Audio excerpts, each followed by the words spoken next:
প্রিয় দর্শক, আসসালামু আলাইকুম। সবাইকে স্বাগতম জানিয়ে শুরু করছি আমার আজকের পর্ব। আজকে আমি আপনাদের ১ কাপ ময়দার সাথে ১টি ডিম দিয়ে দারুণ মজার, অনেক বেশি মুচমুচে বিকেলের নাস্তা তৈরি করে দেখাবো। এই নাস্তাটি তৈরি করা খুবই সহজ, সময়ও খুব কম লাগে। হাতের কাছে থাকা অল্প কিছু উপকরণ দিয়ে ঝটপট তৈরি করে নিতে পারবেন। খেতে কিন্তু অনেক বেশি মজার হয়। এই নাস্তাটি তৈরি করে ১ সপ্তাহ পর্যন্ত সংরক্ষণ করে খেতে পারবেন। তো চলুন রেসিপিটি দেখে নিচ্ছি।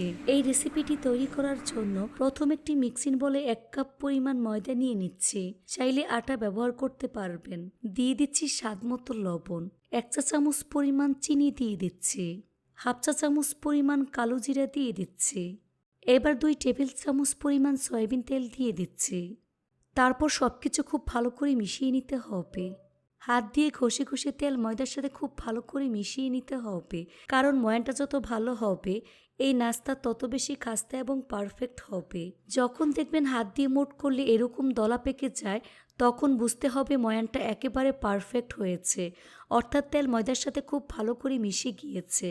এবার ২ টেবিল চামচ পরিমাণ ধনিয়া পাতা কুচি দিয়ে দিচ্ছি, সাথে ১টি ডিম দিয়ে দিচ্ছি। ডিম ময়দার সাথে খুব ভালো করে মিশিয়ে নিতে হবে। এই কাজটা একটু সময় নিয়ে ধৈর্য ধরে করবেন, যাতে করে ডিম ময়দার সাথে খুব ভালো করে মিশে যায়। মিশানো হয়ে গিয়েছে। এবার এর মধ্যে অল্প অল্প করে পানি অ্যাড করে মোটামুটি টাইট একটি ডো তৈরি করে নিতে হবে। পানিটা কিন্তু একবারে দেওয়া যাবে না, অল্প অল্প করে দিয়ে মিশিয়ে ডোটা তৈরি করে নিতে হবে। ডোটাকে কোনোভাবে নরম করে ফেলা যাবে না, আবার অনেক বেশি শক্ত করে ফেলা যাবে না। এই তো ডোটা আমার মাখানো হয়ে গিয়েছে। এই ডোটাকে আরও কিছুক্ষণ সময় নিয়ে মথে নিচ্ছি। উপরে কিছুটা পরিমাণ সয়াবিন তেল দিয়ে মেখে নিচ্ছি, এতে করে ডোটা ড্রাই হয়ে যাবে না। কিচেন টাওয়াল দিয়ে ঢেকে দিচ্ছি। তারপর ঢাকনা দিয়ে ঢেকে রেখে দেব প্রায় ২০ মিনিটের মতো। ২০ মিনিট পর ঢাকনা সরিয়ে ডোটাকে আরও কিছুক্ষণ সময় নিয়ে মথে নিচ্ছি।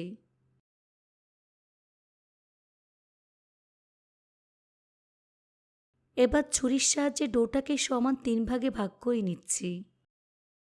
এখান থেকে একটি লেচি নিয়ে ঠিক এভাবে গোল বলের মতো আমি তৈরি করে নিচ্ছি।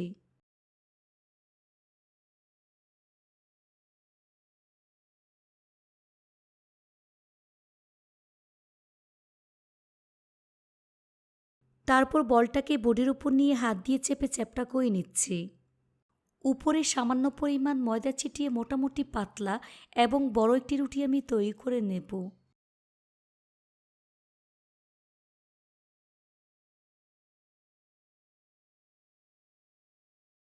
দেখুন, ঠিক এইরকম পাতলা বড় একটি রুটি আমি তৈরি করে নিয়েছি।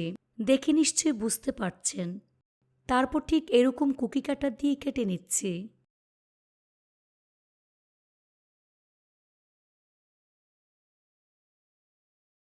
এবার বাড়তি অংশ আমি উঠিয়ে নিচ্ছি। এই বাড়তি অংশ আমি ফেলে দেব না, এগুলো দিয়ে আবারও নাস্তা আমি তৈরি করে নেব। এবার নাস্তাগুলো ভাজার পালা। চুলা একটি ফ্রাই প্যান বসিয়ে পরিমাণ মতো সয়াবিন তেল দিয়ে তেলটাকে ভালো করে গরম করে নিয়েছি। এবার গরম তেলে একে একে নাস্তাগুলো আমি দিয়ে দিচ্ছি। চুলার আঁচ মিডিয়ামে রেখে এই নাস্তাগুলোকে ভাজতে হবে।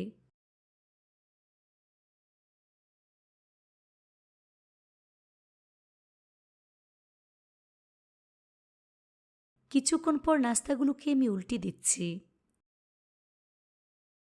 এভাবে কিছুক্ষণ পর পর উল্টে পাল্টে গোল্ডেন ব্রাউন কালার এবং ক্রিস্পি করে ভেজে নিতে হবে।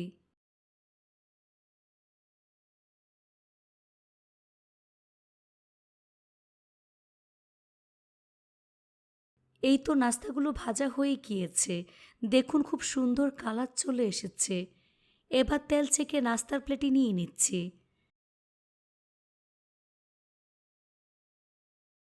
তেল ভালো করে ঝরিয়ে নিতে হবে।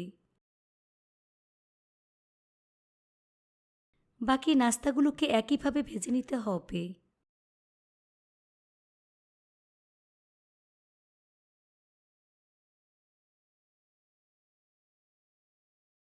এই নাস্তাগুলোকে আমি একইভাবে ভেজে নিয়েছি।